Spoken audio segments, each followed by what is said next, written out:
하나님의 말씀 증거하시겠습니다. 많은 은혜 받으시길 바랍니다. 안녕하세요. 예. 여호와께서 어디 계신다고요? 어디요? 어디요? 예, here is here, right? 예, 예수님 어디 계셔요? 여기. 여호와께서 어디 계셔요? 여기. 예, 오늘 예배가 여호와 하나님의 임재가 있는 예배가 되길 기도합니다. 여호와 하나님은 여기 계십니다. 여호와 하나님은 여기 계십니다. 여호와 하나님은 여기 계십니다. 사람들이 이리저리 가지만 여호와 하나님은 여기 계신다고 말씀하십니다. 여호와 하나님을 배없는 인생은 어떤 인생일까요? 사람에게 있어서 여호와 하나님을 뵌다는 것은 엄청난 사건입니다. 왜냐하면 인간은 육의 이성의 한계에 갇혀 살기 때문입니다. 하나님은 자기의 택한 백성에게 당신을 계시하십니다. 당신을 만나도록 하십니다. 모세는 어떻게 만났죠? 모세는 정말 하나님을 만난 것은 80세가 다 되었을 때 가시나무 떨기, 불붙은 가시나무 떨기를 보고 가시나무 떨기에 불이 붙었는데 왜 불이 옆으로 번지지 않지? 거기만 딱 연기도 나지 않지? 초이상적인 초자연적인 역사를 보고 가까이 나아가죠. 그때 주님께서 말씀하셨죠. 내가 선 것은 거룩한 것인데 내 발에서 신을 벗으라. 임재를 만나게 되죠. 이사야 선지자는 어떻게 만났습니까? 이사야 선지자는 우시야 왕이 죽고 힘들고 어려운 시대에 이제 유대 땅에 희망이 없다고 생각하고 문제를 안고 성전에 들어갔을 때 성전에 충만히 임한 하나님의 영광을 보고 그곳에서 하나님의 임재를 느끼죠. 나는 망하게 되었도다. 나는 망하게 되었다. 화로다. 나는 망하게 되었도다. 그 엄청난 역사 앞에 하나님의 영광 앞에 거룩한 임재 앞에 하나님을 배우게 되죠. 하나님을 만난 아이들이 이렇게 반응을 보입니다. 임재를 방해할 필요가 없죠. 베드로는 어떻게 만났습니까? 밤새도록 금일질을 했지만 절망과 정말 절망 가운데 있던 그가 말씀에 의지하여 말씀을 체험했을 때 나는 죄인으로서이다. 나를 떠나소서. 하나님의 신성 앞에 예수님의 신성 앞에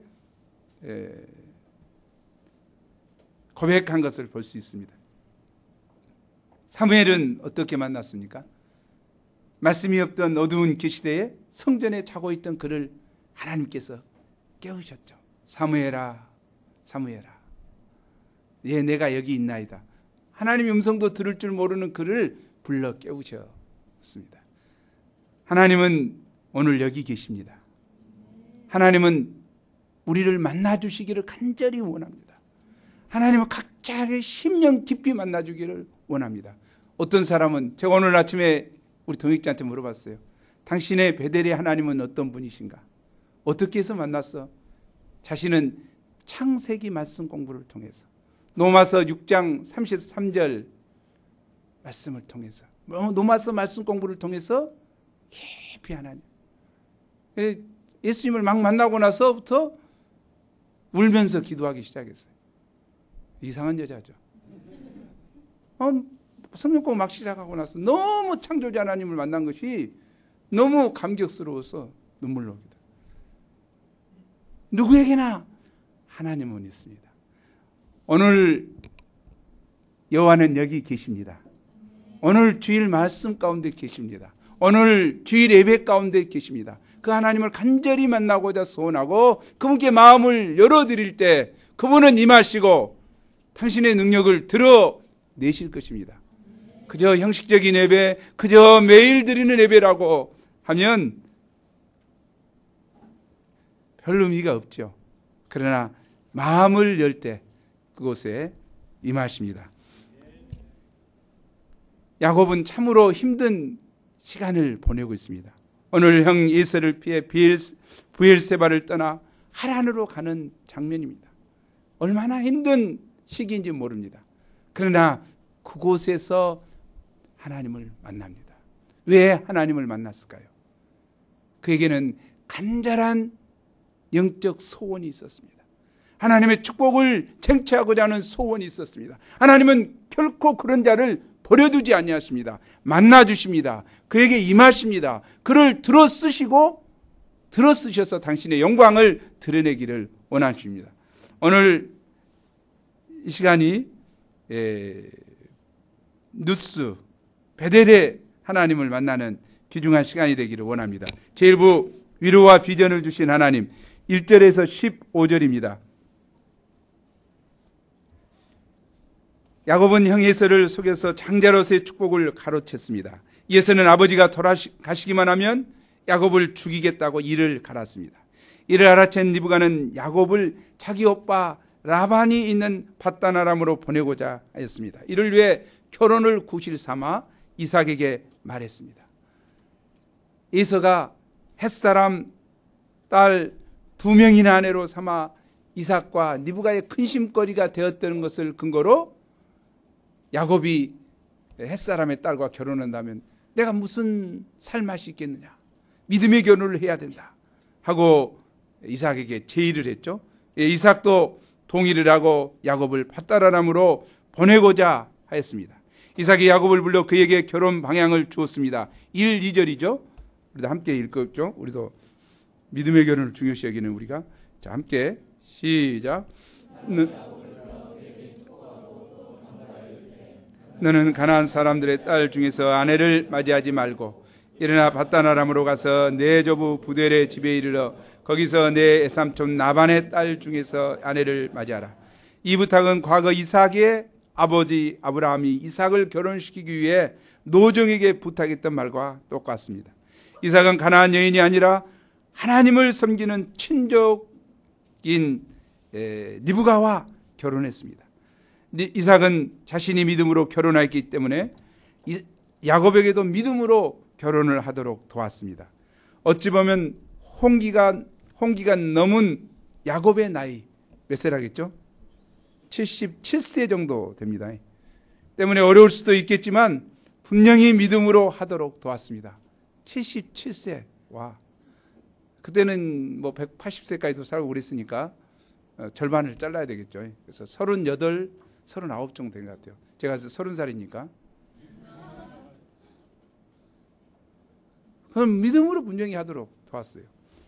쌍둥이 형 예서는 이미 오래전에 40세, 20살 때 결혼해서 2명의 아내를 둔 몸이었습니다. 20살 때 2명의 아내를 뒀으니 이게, 그러나 나이보다 중요한 것은 신앙이고 하나님의 때입니다. 이삭은 상황 판단에 둔한 사람이었지만 믿음의 결혼을 해야 한다는 점에서는 분명하였습니다. 그는 떠나는 야곱을 축복했습니다. 3절 4절이죠. 우리도 함께 읽어보죠. 시작. 내가 생육하고 번성하여 아브라함에게 허락하신 복을 내게 주시되 너와 함께한 내 자손에게도 주사 하나님이 아브라함에게 주신 땅 곧 내가 거주하는 땅을 내가 차지하게 하시기를 원하노라. 이삭은 아브라함에게 허락하신 복을 내게 주시되 아브라함에게 허락하신 복을 내게 주시되라고 축복기도 했습니다. 이를 통해 야곱을 하나님의 축복의 계승자로 다시 한번 확인시켜 주었습니다. 겉으로 볼 때 야곱은 에서를 피해 도망가는 도망자요, 정말 도망자였지만 사실은 아브라함과 이삭으로부터 이어지는 하나님의 축복의 계승자로 가는 것이었습니다. 그럼에도 불구하고 그의 앞길은 매우 험난했습니다. 야곱이 아버지 집이 있던 브엘세바를 떠나 약 800km나 떨어진 밧단 아람을 향하여 갔습니다. 이 거리는 하루 종일 걸어도 약 3주가 소요되는 먼 거리였습니다. 야곱은 지금까지 살면서 800이 아니라 사방 80km도 벗어나보지 못했을 것입니다. 그는 주로 어머니와 부엌을 들락날락하며 거리며 맛있는 거 해먹고 설거지하는 것을 좋아하던 사람이었습니다. 이런 그가 개나리 봇짐 하나 탈락 메고 떠나려니 심히 난감했을 것입니다. 물론 할아버지 아브라함도 하나님의 방향에 순종의 고향을 떠났습니다. 그러나 아브라함에게는 가족들이 있었고 하인들이 있었고 가축이 있었습니다. 그런데 야곱은 할아버지와 비슷한 나이가 되었지만 결혼도 못한 상태이고 수중에 아무것도 없었습니다. 애삼촌 집으로 간다는 목표는 있지만 애삼촌이 나를 반겨줄지 배우자감은 과연 있는지 그곳 사정은 어떤지 아무것도 모르는 상황이었습니다. 가는 도중에 편도나무라는 누스에 이르렀습니다. 누스는 브엘세바로부터 85km 떨어진 곳이었습니다. 아마 야곱은 예서의 낯을 피해 도망치듯 달렸기 때문에 여기까지 오느라고 매우 피곤했을 것입니다. 한 곳에 이르자 해가 졌습니다. 그는 비록 지금 결혼하러 가는 몸인지라 한편은 설레기도 했겠지만 그의 삶은 마치 해가 떨어진 벌판처럼 캄캄하였습니다. 사실 야곱은 대단한 사람이었죠. 거부의 아들이요, 거부의 상속자였습니다. 열국이 굴복하는 자여 복의 근원이요 많은 자손과 가나안 땅을 유업으로 약속받은 엄청난 약속을 소유한 자였습니다. 또한 그는 무엇이든지 마음만 먹으면 어찌하든지 해내는 열정적이고 능력 있는 사람이었습니다. 그러나 지금은 어떠합니까? 형의 칼을 피해 도망하는 도망자요, 캄캄한 길거리에서 혼자서 자야 하는 노숙자 신세로 전락했습니다. 그는 딱딱한 돌을 취하여 베개하고 아직도 후끈거리는 땅 위에서 잠을 청했습니다. 홀로 된 자신으로 인해 자기도 모르게 눈물이 흘렀을 것입니다. 피곤했지만 단잠에 쉬 빠져들지 못했습니다. 왜냐하면 형편이 처량했기 때문입니다. 잠깐 잠들었다 싶으면 형 예서가 무서운 얼굴을 하고 나타나 깨곤 하였습니다. 막막한 장래에 대한 두려움으로 이리 뒤척 저리 뒤척 했을 것입니다. 약속의 땅인 이곳으로 돌아온다는 것 또한 장담할 수 없는 일이었습니다. 미지의 땅에서 강도를 만날지, 이 심각한 이야기죠. 그때 당시는 강도들이 요즘에도 세계 여행을 하면은 어떻습니까? 강도들이 난리치죠. 그런데 그때 당시는 정말 무법 시대였기 때문에 강도들이 행했죠. 질병을 얻을지 노숙자가 되어서 객사할지 짐승의 밥이 될지 한치 앞을 볼 수 없었습니다. 야곱은 이정표도 없는 캄캄한 밤거리에서 깊은 고독의 잠에 빠져들었습니다.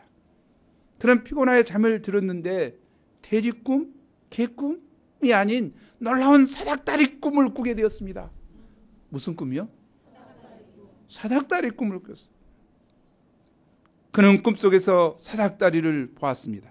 그 사닥다리는 땅 위에 서서 얼마나 큰지 동화 속의 제크의 콩나무처럼 그 끝이 저 높은 하늘에 닿아 있었습니다.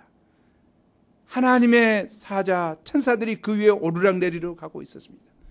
또 자세히 보니까 여호와께서 그 위에 서 계셨습니다. 꼭대기 하나님의 하늘에 하나님이 서 계셨습니다. 하나님께서 말씀하셨습니다. 13절 상반절이죠. 나는 여호와니 너의 조부 아브라함의 하나님이요 이삭의 하나님이라. 이는 야곱의 인생에 있어서 역사적인 순간이었습니다. 왜냐하면 하나님을 처음으로 인격적으로 만났기 때문입니다. 야곱은 그동안 아버지 이삭의 말씀과 기도 속에서만 알고 있던 바로 그 여호와 하나님을 꿈속에서 처음 만났습니다. 그분은 아버지의 하나님이요 할아버지의 하나님이셨습니다. 그 하나님께서 역사 속에 계셨던 그 하나님께서 먼저 외로운 그를, 힘든 상황에 처해 있는 그를 찾아오셨습니다. 아멘. 아멘. 먼저 외로운 그를, 힘든 상황에 처해 있는 그를 찾아오셔서 만나주셨습니다. 하나님께서는 후에 호렙산에서 모세에게 나타나셔서 말씀하셨습니다. 나는 아브라함의 하나님이요 이삭의 하나님이요 야곱의 하나님이지라. 아멘. 야곱의 하나님이 되시고자 친히 하나님은 임하셔서 그를 만나 주셨습니다. 하나님께서 그에게 나타나실 때 사닥다리와 그 위에 하나님의 사자가 오르락내리락 하는 광경 가운데 나타나셨습니다. 사닥다리는 무엇입니까? 아래와 위를 연결해 주는 것입니다. Right? 예. 땅과 하늘을, 육신의 세계와 영의 세계를, 이성과 지식의 세계와 말씀과 신앙의 세계를, 야곱의 세계와 하나님의 세계를 연결하여 야곱으로 하여금 하나님과 교제하게 하는 것입니다. 사닥다리는 하나님과 야곱을 잇는 초고속 통신망과 같은 것입니다. 하나님이 언제든지 야곱에게로 올 수 있고 또 야곱 또한 언제든지 하나님께로 갈 수 있는 길이 열렸음을 보여줍니다. 아멘. 야곱의 현재 상황은 너무나 두렵고 애롭고 피곤합니다. 땅을 바라볼 때 그의 앞에는 무서운 예서와 황량하고 캄캄한 벌판만이 펼쳐져 있었습니다. 그러나 땅에서 하늘까지 닿는 사닥다리는 하나님의 사자가 오르락내리락 하며 야곱으로 하여금 눈을 들어 하늘을 바라보도록 도왔습니다. 그곳에는 하나님이 계셨습니다. 사실 야곱은 땅의 것을 추구하는 사람인데 하늘의 것을 추구하도록 하고 있습니다. 야곱은 하늘의 하나님, 더 나아가 하나님 나라를 바라보며 희망을 가질 수 있었습니다. 지금 야곱에게 가장 필요한 것은 비전입니다. 장래 방향입니다. 사람에게 비전이 없으면 현실에 얽매여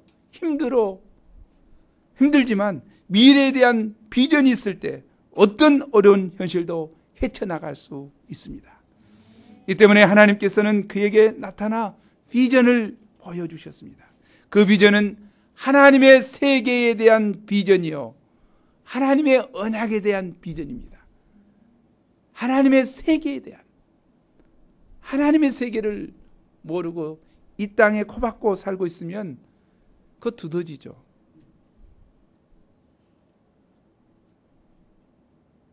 하나님의 언약을 모르면 정말 두더지죠. 야곱은 진나온 토망자로서 홀로 된 자였지만 하나님께서는 그와 함께 하시며 끊임없이 역동적인 교제를 나누시고 그를 장래 희망찬 비전의 세계로 인도하고자 하셨습니다. 아멘. 그러면 하나님께서 그에게 구체적으로 어떤 언약의 말씀을 하셨습니까? 13절 하반절 15절을 한번 읽어보죠. 시작. 내 자손이 땅에 티끌같이 되어 내가 서쪽과 동쪽과 북쪽과 남쪽으로 퍼져 나갈지며 땅의 모든 족속이 너와 내 자손으로 말미암아 복을 받으리라. 내가 너와 함께 있어 내가 어디로 가든지 너를 지키며 너를 이끌어 이 땅으로 돌아오게 할지라. 내가 내게 허락한 것을 다 이루기까지 너를 떠나지 아니하리라 하신지라. 여기서 하나님께서는 야곱에게 몇 가지 약속을 하셨습니다. 첫째로 하나님께서는 야곱에게 자손과 땅에 대한 약속을 하셨습니다. 하나님께서는 야곱이 지금 돌베개에 베고 누워있는 땅을 너와 네 자손에게 주리라고 하셨습니다. 그 땅은 야곱에게는 애롭고 캄캄하고 낯선 땅이지만 하나님 편에서 보면 그 땅은 바로 약속의 땅입니다. 하나님께서 아브라함 이삭에게 약속하신 땅이요 하나님께서 할아버지 아브라함에게 약속하신 땅입니다. 하나님께서는 야곱이 누운 그 땅을 야곱과 그 자손에게 주리라고 다시 한번 약속하셨습니다. 또한 하나님께서는 그에게 많은 자손의 약속을 하셨습니다. 14절이죠. 땅에 내 자손이 땅에 티끌같이 되어 내가 서쪽과 동쪽과 북쪽과 남쪽으로 퍼져 나갈지며 땅의 모든 족속이 너와 내 자손으로 말미암아 복을 받으리라. 야곱은 지금 홀로 되었지만 하나님께서는 그에게 땅의 티끌과 같은 많은 자손을 주어 동서남북에 편만하게 하시리라고 하셨습니다. 그리고 땅의 모든 족속이 너와 너의 자손으로 말미암아 복을 받으리라고 하셨습니다. 지금 짐승의 밥이 되지 않고 밧다나람까지 잘 갈 수나 있을지 모를 그에게 엄청난 말씀을 주십니다. 야곱은 겉으로 볼 때 도망자요 축복의 강탈자처럼 보입니다. 복을 주기는커녕 남의 복을 빼앗는 사기꾼입니다. 가장 가까운 형에게 씻을 수 없는 미움과 상처를 남긴 사람입니다. 그러나 하나님께서는 그를 복의 근원이라고 하십니다. 아멘.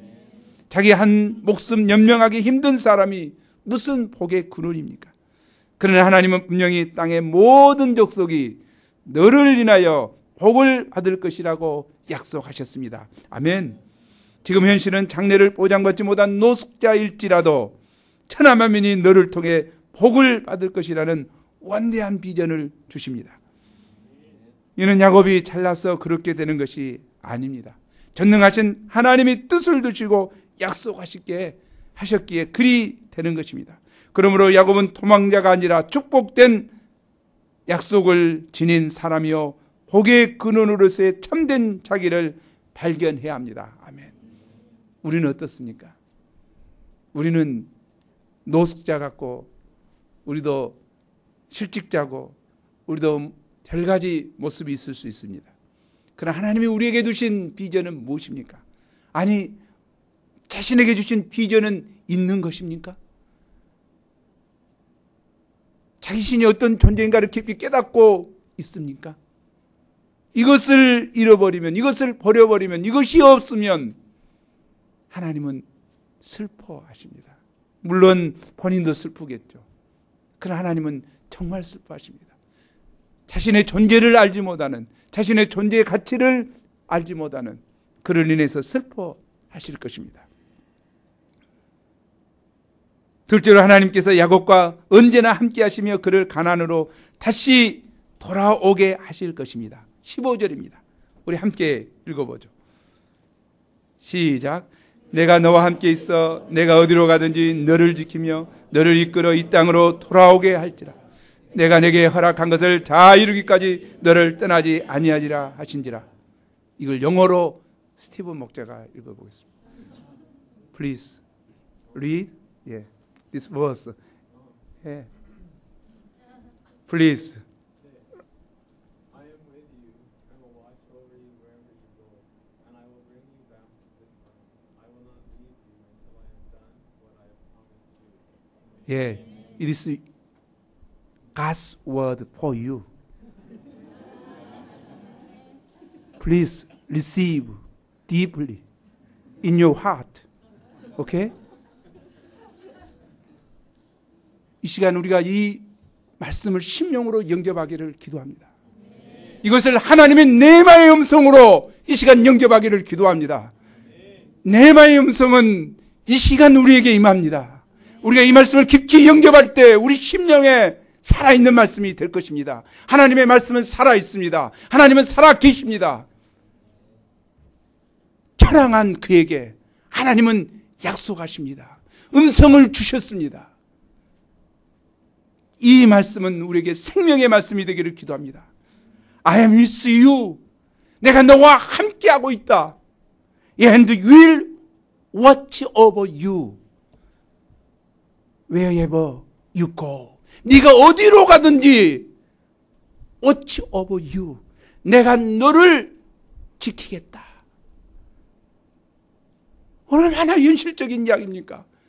짐승이 나를 물어 죽을지, 내가 다른 사람의 피해를 받을지 어쩔지 모르지만 네가 어디로 가든지 어느 곳에 있든지 내가 너를 지켜주겠다.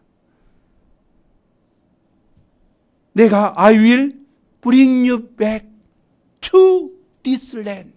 내가 너를 다시 돌아오게 하겠다. 내가 너를 다시 돌아오겠다. I will. 내가 꼭 그렇게 하겠다. 당신의 의지를 표명합니다. 내가 너를 그렇게 오겠다. I will not leave you until I have done what I have promised you.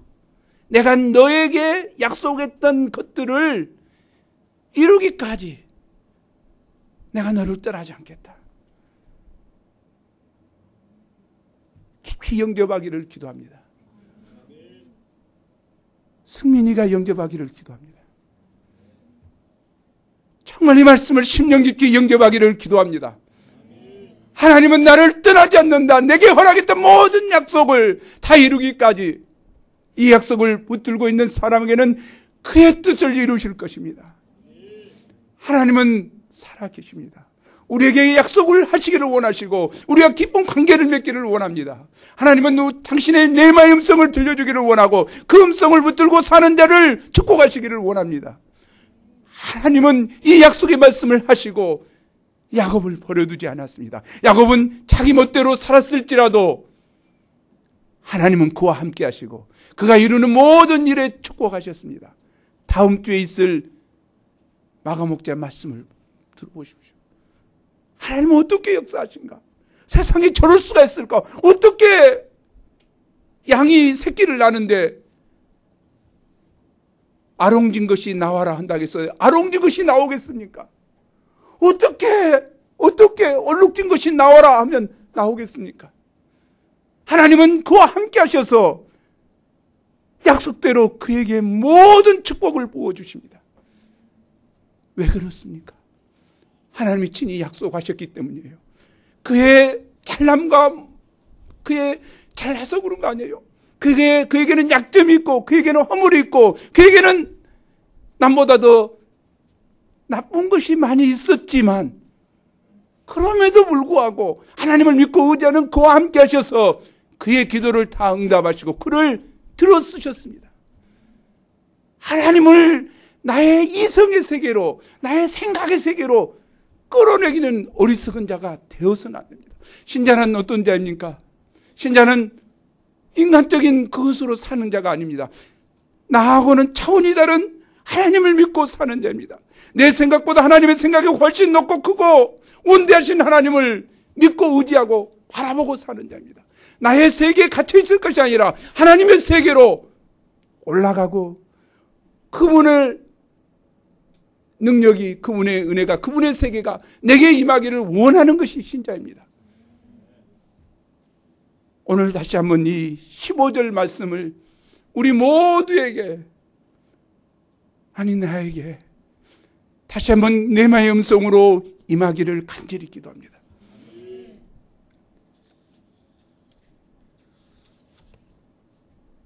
여러분에게 꿈이 있습니까? 하나님의 약속의 말씀이 있습니까? 꿈꾸는 요셉을 보십시오. 꿈꾸는 요셉의 인생은 어땠습니까? 17살 때 하나님은 꿈을 주셨습니다. 볕단이 있었는데 볕단들이 다 자기에게 절하는 것이었죠. 별들이 있었는데 별들이 다 절하는 것이었죠. 그 꿈은 왕의 꿈이요, 그 꿈은 많은 사람도 경배를 받는 꿈이었습니다. 속없는 그는 이야기를 했습니다. 형제들에게. 형제들이 와, 그렇게 좋은 꿈을 꿨어? 정말 너야말로 멋있다. 그래, 너 축복받았다. 환영해 준 것이 아니라 이 새끼가 지금 내가 너한테 절한단 말이냐? 그 꿈으로 인해서 시기했습니다. 때는 우리가 꿈을 이야기하면 시기를 받을 수 있어요. 네 잘났다 할 수 있어요. 하나님과 나의 깊은 관계 가운데 주신 그 꿈을 사람들은 이해 못할 수 있어요. 그러나 하나님은 그를 알고 있었죠. 그는 그 꿈 때문에 어떻게 됐습니까? 애굽의 종으로 팔려갔죠. 감옥에서 종살이했죠. 13년 동안을 종살이하고 감옥살이하고 어려운 시기를 보냈습니다. 그러나 그에게 있어서는 그는 한 번도 그 꿈을 버리지 않았습니다. 그 꿈을 인해서 자기 인생을 저주하고 인생을 내팽개치지 않았어요. 그 꿈을 이루실 하나님을 보고 하나님 앞에 살았어요. 그럴 때 그의 내면성이 빚어지고 때가 되면 30세 때 하나님은 그를 애굽의 총리로 높이시고 세상 만민을 구원하는 구속 역사에 귀하게 쓰셨습니다. 여기 처량하게 돌베개 베고 도망가면서 잠을 청하고 있는 야곱에게 하나님은 꿈을 주셨습니다. 하나님은 꿈을 주셨습니다. 꿈을 만나 줬습니다. 단시 당장에 이루어질 꿈이 아닐지라도 그에게 이 땅을 주고 내가 너와 함께 하여서 모든 것을 다 이루시겠다고 하는 꿈을 주셨습니다. 왜 하나님은 꿈을 주십니까? 그 꿈을 붙들고 사는 인생이야말로 하나님을 기쁘시게 하는 인생입니다. 이 땅과 다른 인생을 살 수 있어요. 우리가 거룩함으로 살 수 있어요. 하나님의 백성으로 살 수 있는 힘의 원동력은 꿈을 간직하는 것입니다. 이스라엘 백성들에게도 꿈을 줬어요. 우리 자신을 한번 돌아봅시다. 얼마나 이 현실 세계에 파묻혀 사는지요. 얼마나 절망하고 얼마나 사는지요. 조그만 어려움이 있으면 절망하고 포기하고 욕하고 하나님 없는 것처럼 행동하기를 얼마나 잘한지요. 과연 우리가 사는, 아니 우리가 믿는 믿음이 그 정도입니까? 우리가 섬기고 있는 하나님이 그런 정도입니까?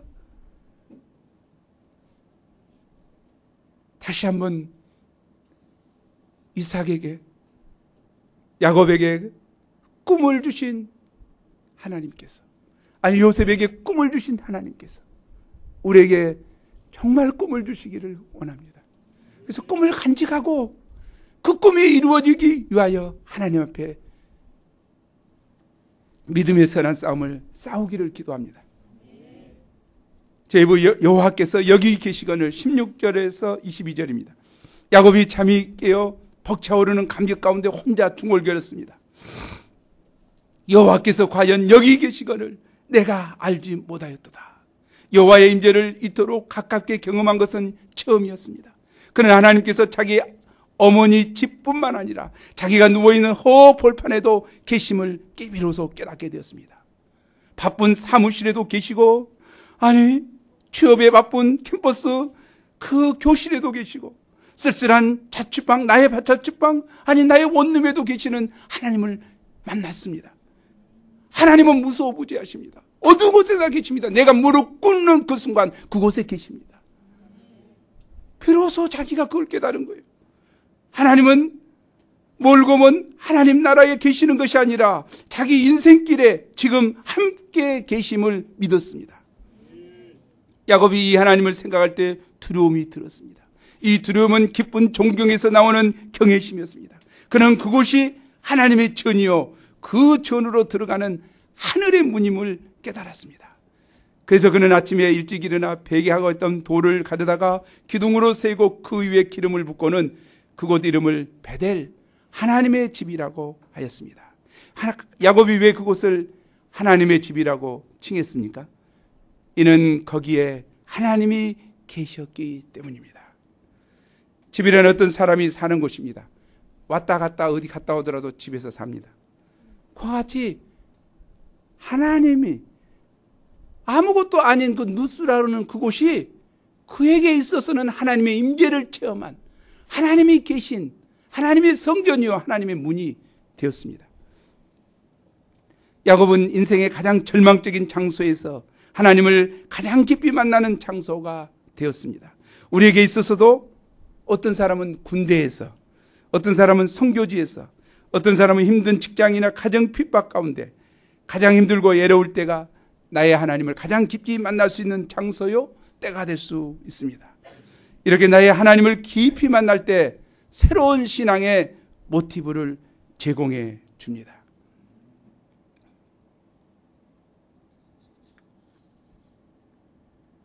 하나님이 과연 여기 계시거늘 내가 알지 못하였다.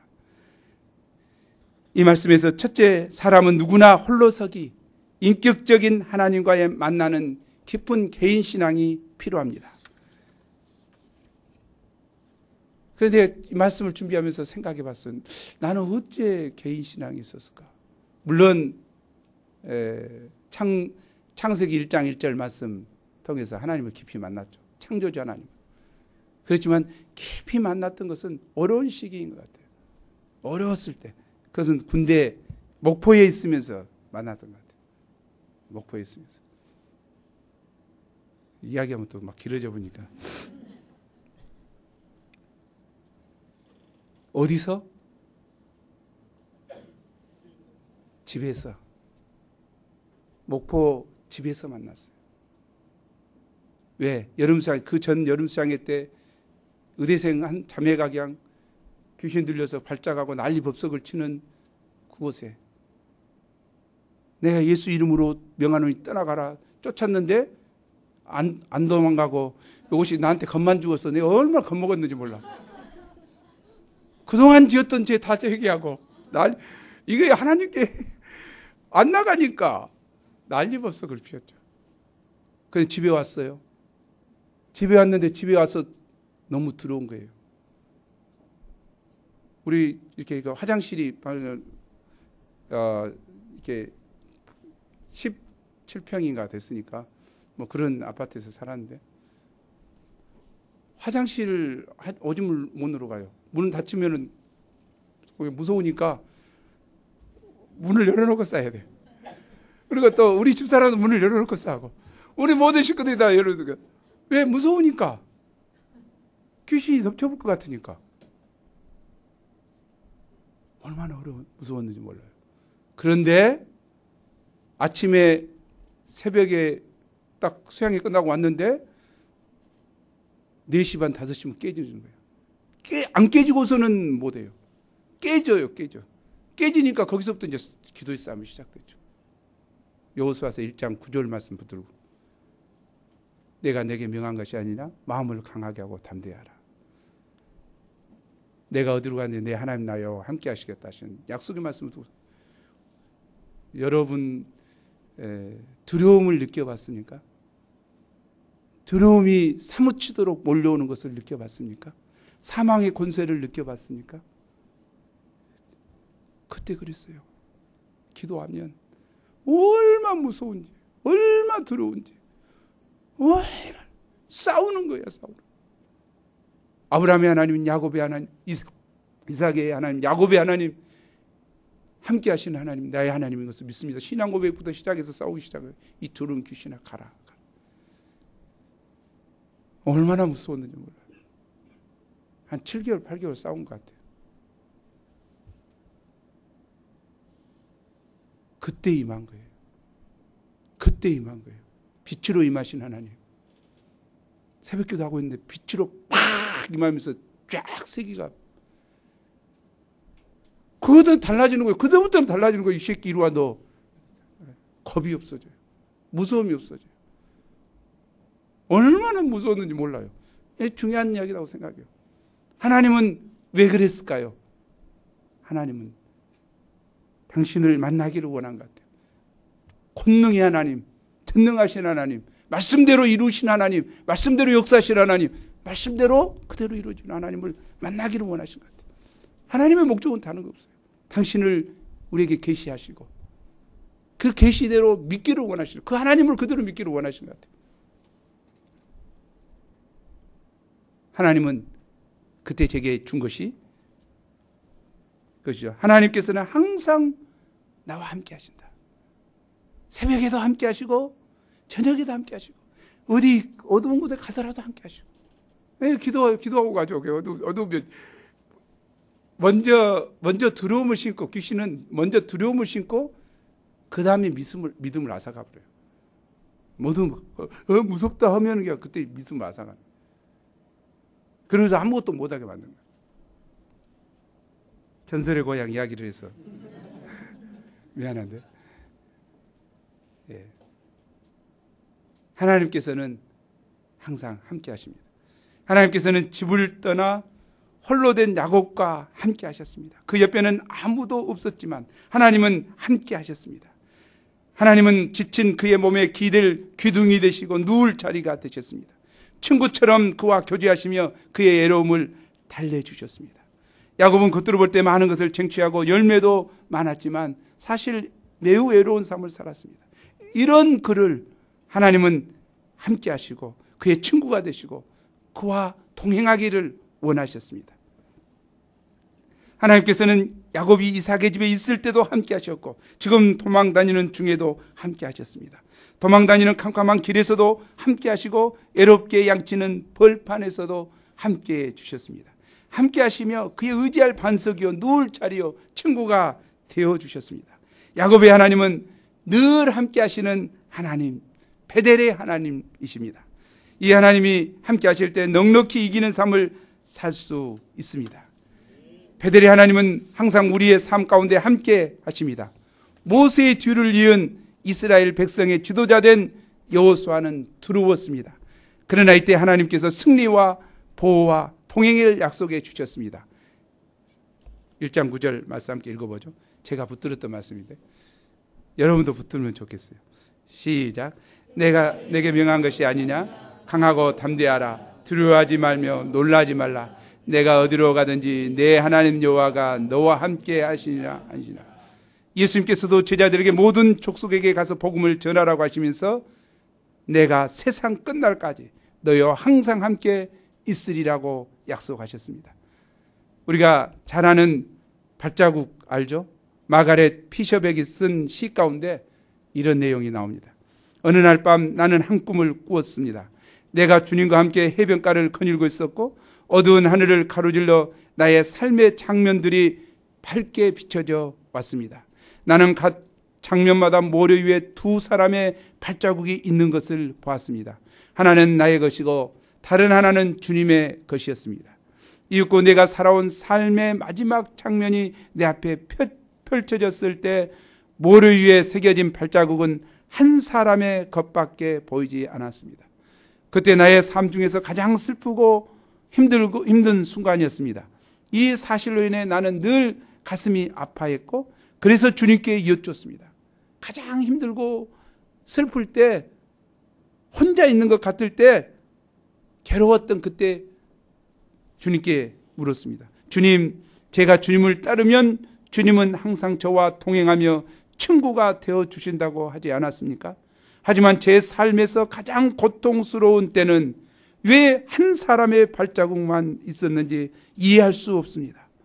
제가 주님을 가장 필요로 할 때 어찌하여 주님은 저를 떠나 계셨습니까? 그러고 싶은 심정이죠. 그런 자들도 있죠. 그래야 주님은 속삭였습니다.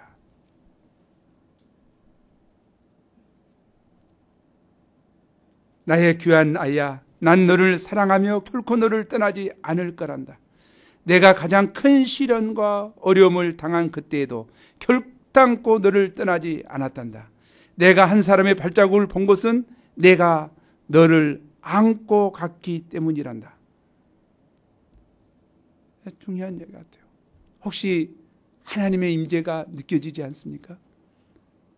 하나님과 함께 동행해 왔는데 이 힘들고 어려울 때 하나님 뭐 하시는지, 나의 기도를 들으시는지, 나와 함께 동행하시는지 어려움이 느껴집니까? 주님은 우리를 안고 우리를 위로하고 믿음으로 승리하기를 원하며 붙들고 계십니다. 우리를 안고 그 크신 팔로 우리를 안고 우리를 위로하십니다. 우리를 깨닫게 하십니다. 우리가 어떤 순간에도 하나님이 나와 동행하신다고 하는, 하나님이 나와 함께 하신다고 하는 이 사실을 잊어버려서는 안 됩니다. 다윗은 얼마나 힘든 인생을 살았습니까? 생명의 정말 사망이 바로 눈앞에 있었습니다. 그런 어려운 가운데서도 함께 하시는 주님을 믿고 동행하시는 주님을 믿고 승리의 삶을 살았습니다. 임마누엘의 하나님, 베델의 하나님은 홀로 된 우리와 함께 하시는 분입니다. 우리 인생길에 사면초가가 되어 앞이 안 보일 때가 있습니다. 온갖 적들로 둘러싸여 포위되어서 어찌할 바 모를 때가 있습니다. 찬송가 338장 2절 가사처럼 내 고생하는 것 앤 야곱이 돌베개 베고장 같습니다. 나의 인생이 꼭 돌베개를 베고 자고 있는 정말 야곱처럼 얼마나 쓸쓸하고 외롭고 힘들고 막막하고 그런 삶일 수 있습니다. 이럴 때 우리는 베델의 하나님을 새롭게 만나야 하고 그 하나님을 바라봐야 합니다. 달리 문제를 해결하려 하지 말고 함께 하시는 베델의 하나님을 만나기 위해 영적인 투쟁을 새롭게 해야 됩니다. 그분을 만나야 합니다. 그분을 의지해야 됩니다. 그분을 찬양해야 됩니다. 그분을 감사해야 됩니다. 그분의 역사하심을 바라야 합니다. 그래서 주님이 항상 함께 하심을 풍성히 누리고 승리의 삶을 살기를 간절히 기도합니다. 하나님은 야곱과 함께 하신 하나님은 우리와 함께 하시기를 원하십니다. 야곱은 이래 돌기둥을 세운 후에 하나님께 소원했습니다. 20절 22절이죠. 우리 함께 읽어보죠. 시작. 하나님이 나와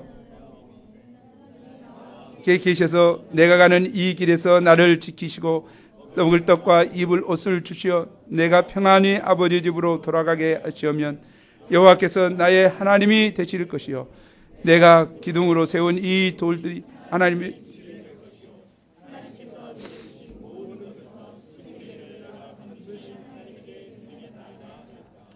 야곱의 소원을 볼 때 그의 관심사는 안전, 먹을 것, 입을 것, 집으로의 안전한 귀환과 같은 절박한 삶의 문제입니다. 그의 소원은 정말 작고 어찌 보면 하찮은 것 같지만 그것은 그에게 있어서 가장 구체적인 것이고 가장 심각한 것이었습니다. 그는 이를 기초로 하나님을 체험하고자 소원하고 있습니다. 이처럼 소원기도는 구체적인 문제를 들고 나아가 하나님의 인도하심을 구하고 하나님을 체험하는 것입니다. 또 야곱의 소원기도는 그의 믿음의 결단입니다. 하나님께서 그와 함께 하사 도우시면 하나님을 중심으로 한 삶을 살고 하나님을 사랑하며 하나님께 헌신하겠다는 결단입니다. 그런데 소원기도는 이처럼 믿음의 결단의 표시인데 우리는 간혹 소원기도에 율법적으로 매일 때가 있습니다. 어떤 분은 하나님이 시험에 합격시켜 주시면 선교사로 가겠다고 소원했기 때문에 세월이 흘러도 가지 못하는 자신을 늘 자책합니다. 소원 지켜야 되는데. 또 어떤 분은 하나님께서 큰 구원을 주셨으니 자기는 하나님 역사의 문지기로 살겠다고 소원합니다. 풀타임으로 살겠다. 그래서 이런 소원을 안 지키면 벌을 받는다는 생각으로 눌려 지냅니다. 그러나 하나님은 이런 율법적인 분이 아닙니다. 하나님은 소원 기도를 하는 우리의 중심을 보십니다. 소원 기도란 하나님 중심의 삶을 살며 하나님을 사랑하며 살겠다는 결단의 표시이기 때문에 그 마음과 결단을 하나님께서 보십니다. 물론 하나님께서 때가 되어 선교사로 가라고 길을 여시면 갈 수도 있을 것입니다. 문제는 소원에 너무 율법적으로 매이지 말아야 한다는 것입니다. 실제로 하나님을 중심으로 살며 사랑하고 헌신하는 삶을 사는 것이 중요합니다. 무엇보다 소원은 하나님과 우리 사이에 관계성을 맺는 중요한 꼬투리가 됩니다. 우리는 함께 하시는 하나님께 대하여 소원을 통해 반응함으로 하나님과 깊은 관계성을 맺을 수 있습니다. 중요한 것 같아요. 항상 이야기지만 결단이 없는 신앙은 성장이 없는 신앙이라는 거죠.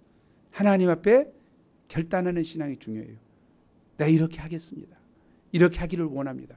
결단이 있는 자가 신앙이 성장해요. 더 믿음의 세계를 체험할 수 있어요. 그러나 결단이 없이 뭐 하나님 살아계신지 아는데 뭐 그러지 뭐. 왜? 결단에는 뭐가 따르니까? 자기 희생이 따르고. 결단에는 하나님께 드려야 될 진심이 있고 그걸 없이 살아. 그러니 평생 그 모양 그 꼴의 인생을 살게 됩니다. 대나무가 왜 곱게 뻗어 올라간다겠죠? 뚱뚱한 대나무 보세요. 많은 데까지 올라가죠. 왜 올라간다고 그랬죠? 대나무는 원래 흥청흥청하는데 그는 매듭을 만들기 때문에 어느 정도 크면 매듭이 딱 져요. 그래서 그 매듭 그 사이는 얼마나 강한가요? 그래서 한 단계 더 우겨 올라가고 결단이 중요해요. 야곱은 그 임하시는 주님을 보고 주님 앞에 결단하는 거예요. 내가 하나님을 섬기겠다. 이렇게 해주시면 내가 하나님을 섬기겠다. 그 결단을 통해서 믿음이 성장했습니다. 오늘 말씀을 통해서 베델의 하나님을 만나고 야곱처럼 하나님께 결단하는 신앙인이 되기를 간절히 기도합니다. 우리 16절 말씀 읽고 마치겠습니다. 시작. 야곱이 잠이 깨어 이르되 여호와께서 과연 여기 계시거늘 내가 알지 못하였도다. 잠깐 기도하겠습니다. 하나님 아버지, 하나님께서 에서의 낯을 피하여 고향을 떠나 밧단 아람으로 가는 도망자여 노숙자처럼 살아가는 야곱을 하나님은 버려두지 아니하시고 그를 먼저 찾아오셔서 친히 만나주셨습니다. 그리고 그에게 아브라함의 하나님, 이삭의 하나님이 되신 그분께서 약속하신 대로 너의 하나님이 되시며 약속한 모든 것을 이루시겠다고 말씀 주심을 믿고 감사를 드립니다. 하나님 또 함께 하셔서 지키시고 보호하셔서 다시 이곳에 돌아오게 하실 뿐만 아니라 약속하신 모든 것을 허락하기까지 함께 하시며 지켜주시겠다 하신 약속의 말씀을 인해서 감사를 드립니다. 하나님, 저희에게도 이 약속의 말씀이 필요합니다. 저희에게도 주의 저희를 찾아오시고 신방하시며 만나주시는 이 신방이 필요합니다. 하나님, 주께서 오늘 말씀을 통해서 저희의 심령에 깊이 인쳐주시고 만나주시고 이 하나님을 만나고 하나님 앞에 새로운 소원과 결단하는 귀한 종들이 되게 도와주십시오.